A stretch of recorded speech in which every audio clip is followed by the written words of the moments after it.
Plex is upgrading their user experience to a new interface. That came out 2 or 3 weeks ago for Android TV devices, and today it hit the Fire TV. I'm not sure if all Fire TVs are going to get it at the same time.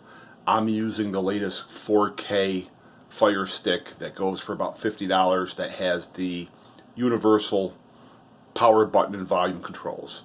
So if it's not on your Fire Stick or Fire TV device, it'll be there soon. Let me show you what you have to do to get things back in working order.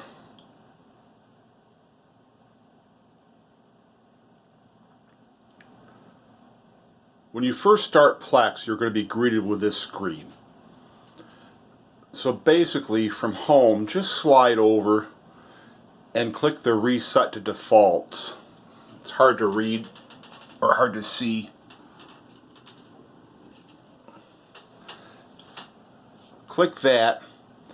Just click down to Got It, or just click OK.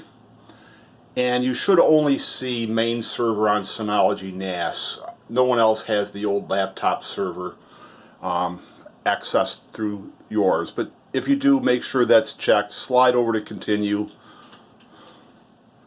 And then this part you can customize things. But basically everything is here that's on the server that you have access to. Most people don't have access to my home movie clips or my DVD projects or photos of my son's wedding. But everybody should have the Arts on Stage collection, documentary film.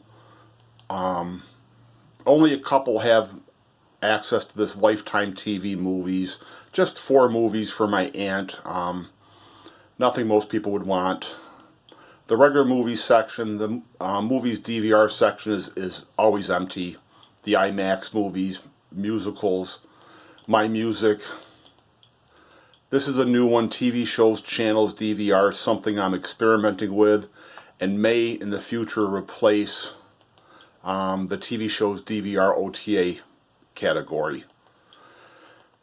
So anyway, you can just leave everything like that and just slide over and hit Continue, and then you'll be greeted with a new interface.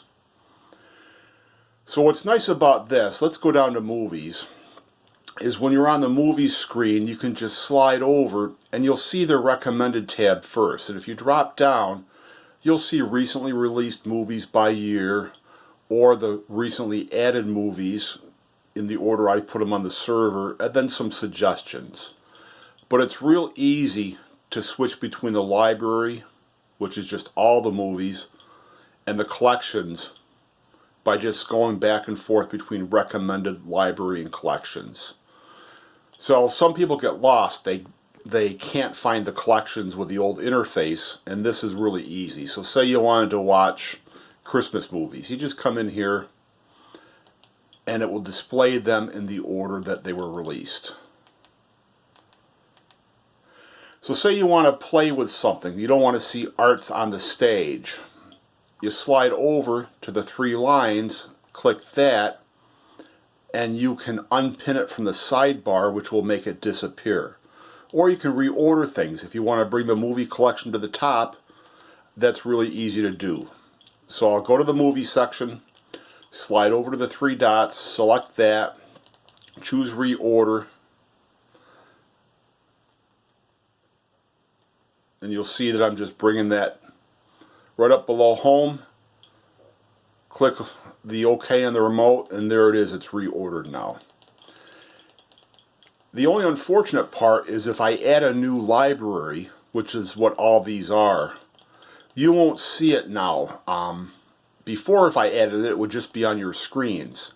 So now you have to drop down and click More, click onto the main server, and at that point you'd see anything new I added. So if I add a new library, I'll have to send a text message out to let people know to pin it to their sidebar.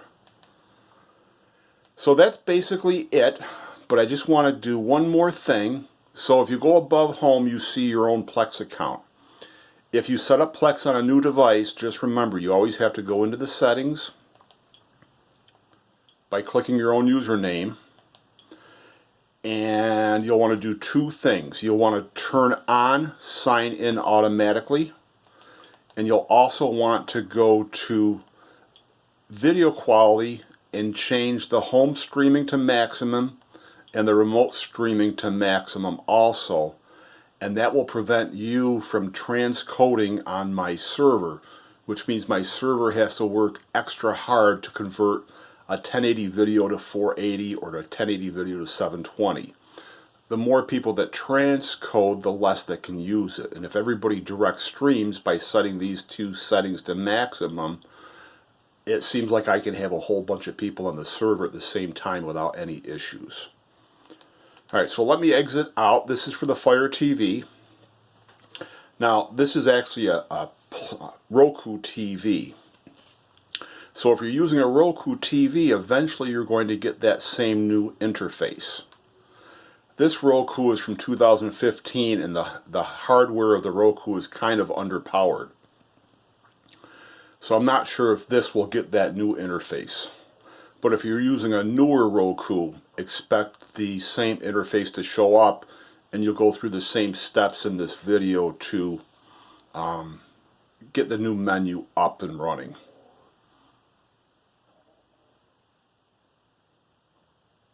Let's see if I'll be surprised here to see if this was updated overnight.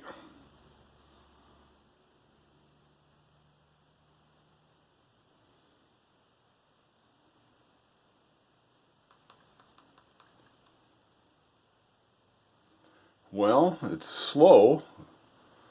Yep, this got the update too on the Roku. But unfortunately, there's not that little wizard that's appearing. So we'll have to do things manually. You'll have to go to the More. Go to the main server, and then Arts on Stage. I would slide over to the three dots, pin to home, documentary, three dots, pin to home, movies, slide over, pin to home, and let me back out, and you'll see that those three are now there. So the Roku will have the same interface as the Fire TV does and that the NVIDIA Shield or Sony Android TVs have. So if you go to movies, it's the same deal. Slide over, slide up. Well, didn't slide up enough.